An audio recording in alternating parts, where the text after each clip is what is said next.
Assalomu alaykum aziz kitobxonlar. Sharof Rashidov tumani axborot kutubxona markazi o'zbek detektiv adabiyoti ishqibozlarining ko'nglidan joy olgan Komil Sindarovning Tergovchi ruknining mashhur asari Amirlikning oltin taxti izdan kitobini mutolaa qilishni tavsiya etadi. E'tiboringizga havola etilayotgan kitob muallifning avvalgi asarlarining mantiqiy davomidir. Asar qahramonlari Faxriddin va Sanjarbeklar o'z xizmat vazifalarini ado etmoqlikka kirishar ekanlar.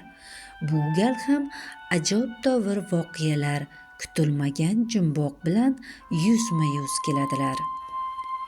Kitobni dastavval qo'liga olgan o'quvchilar jinoyat ishining tarixiy voqealar, xususan Amir olimning xazinasi bilan nechog'lik bog'liq ekanini haqidagi jumboq qarshisida bir zum kalovlanib qoladi.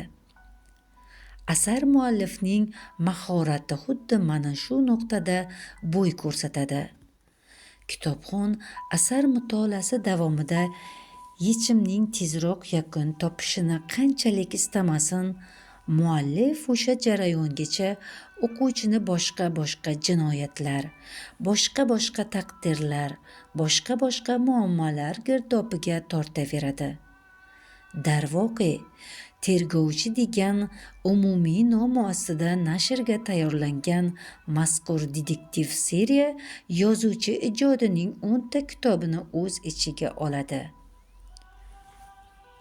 Ushbu kitob sizda qiziqish uyg'otgan bo'lsa, kitobxonamizdan mutolaa qiling.